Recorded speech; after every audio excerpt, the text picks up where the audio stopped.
একটি শহর যেখানে হাজার হাজার মানুষ বাস করে, কিন্তু তারা সবাই আল্লাহকে ভুলে মূর্তি পূজায় ব্যস্ত। একজন নবী, তিনি দিন রাত তাদের হেদায়েতের জন্য চেষ্টা করছেন, কিন্তু কেউ তার কথা শুনছে না।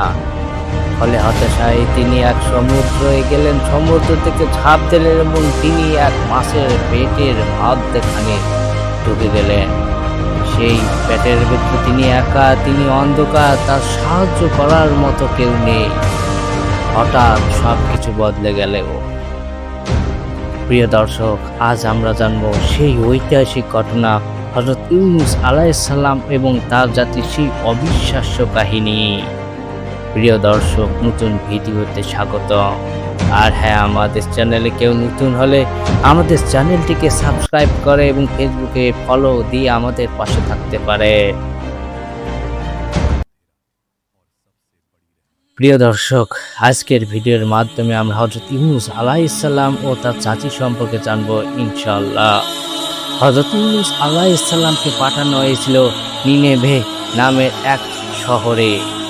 এই শহরের মানুষ ছিল মূর্তি পূজারী, অন্যায়কারী এবং আল্লাহর অবাধ্যতায় পরিপূর্ণ এক জাতি।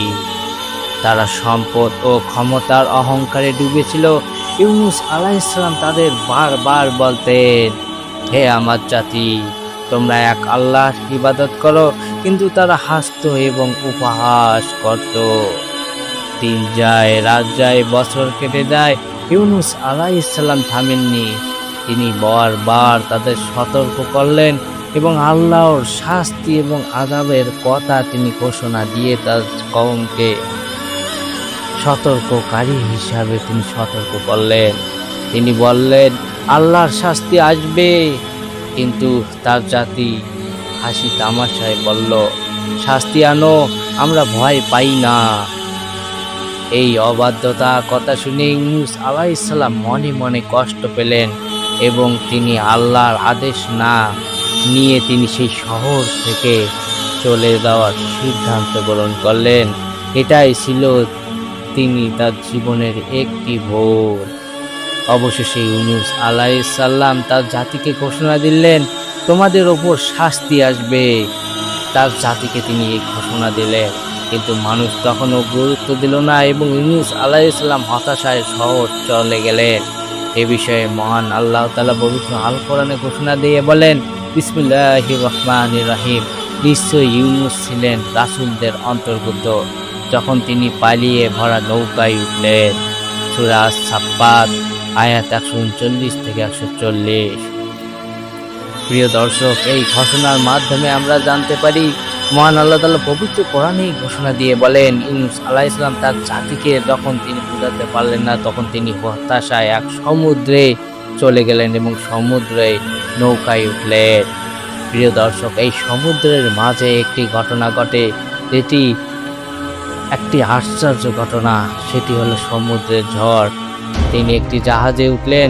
সেই সময় ওঠার পর আকাশ বদলে গেল, আকাশ কালো হয়ে গেল এবং ঝড় শুরু হয়ে গেল এবং অনবরত সমুদ্রের ঢেউয়ে জাহাজ আঘাত করতে লাগলো এবং সেখানকার জাহাজে অধ্যয়নরত সকল মানুষ ভয় পেয়ে গেল। নাবিকরা বলল, আমাদের এই ঝড় থেকে বাঁচার জন্য আমাদের এই জাহাজ থেকে একজনকে ফেলে দিতে হবে, তাই আমাদের লটারি করার প্রয়োজন। কারণ তখনকার ওই নদীর মাঝে, সমুদ্রের মাঝে সেই জাহাজে যারা মানুষ ছিল, তারা ইউনূস আলাইহিস সালামকে তিনি সত্যবাদী হিসাবে জানতেন।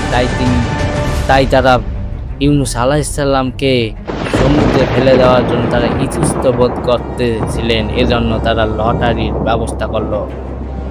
কিন্তু লটারির পর প্রথমবার ইউনূস আলাইহিস সালামের নাম উঠল।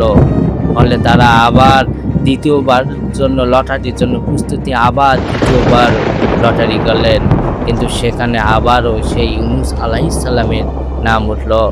তখনকার সেই নাবিকরা তারা আবার তৃতীয়বার লটারির ব্যবস্থা করলেন এবং পরবর্তীতেও মহান আল্লাহ তাআলার নির্দেশে ইউনূস আলাইহিস সালামেরই নাম উঠলেন। তখন ইউনূস আলাইহিস সালাম বুঝলেন, হয়তো তিনি আল্লাহর অবাধ্যতায় সমুদ্রে চলে আসার কারণে তারই বারবার নাম উঠতেছিল। তিনি ভাবলেন হয়তো এটি আল্লাহর সিদ্ধান্ত, তাই তিনি সমুদ্রের মাঝে ঝাঁপ দিলেন। সাথে সাথেই এক বিশাল মাছ তাকে গিলে ফেলল।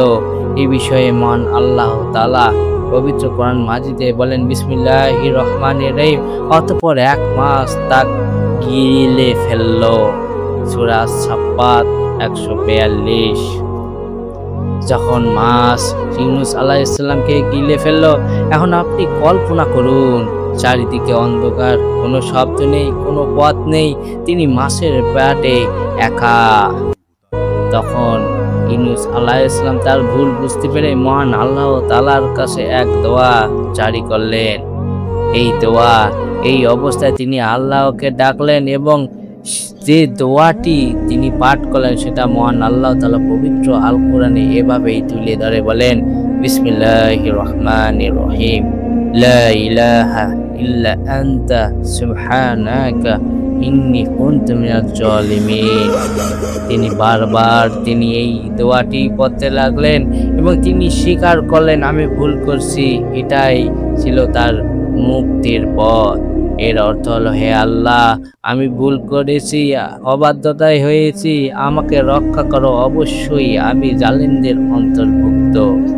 এই দোয়ার অর্থ ছিল এটাই, যেটি অনবরত মহান আল্লাহ তাআলার কাছে দোয়ার জন্য তিনি তার মুক্তির জন্য অনবরত পাঠ করতেই লাগলেন।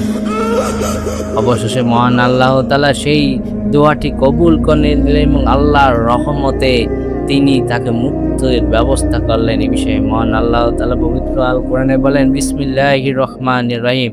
অতঃপর আমরা তার দোয়া কবুল করলাম।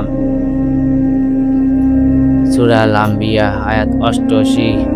অবশেষে আল্লাহ মাছকে আদেশ দিলেন যেন তাকে তীরে ফেলে রেখে আসে।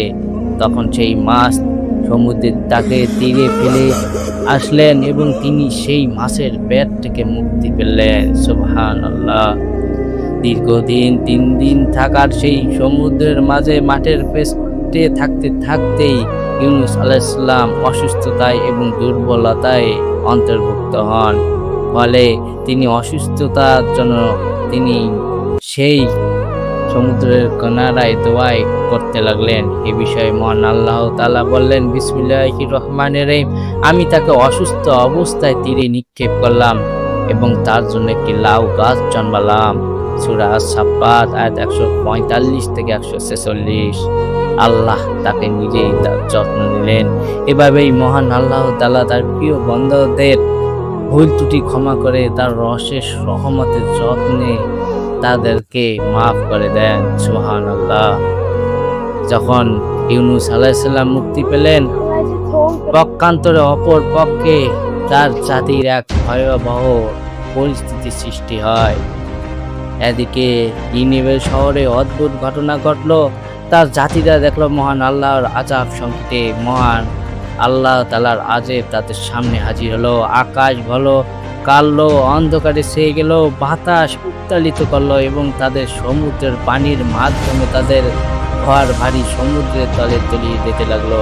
ফলে তারা ভয় পেল, তারা স্বীকার করলো আল্লাহর আযাব অবশ্যই সত্যি। তারা সবাই জনমত একসঙ্গে মহান আল্লাহ তাআলার কাছে ক্ষমা চাইতে লাগলেন এবং বলেন, হে আল্লাহ, আমাদের ভুল ত্রুটি ক্ষমা করো এবং আমাদের আযাব থেকে আপনি রক্ষা করো।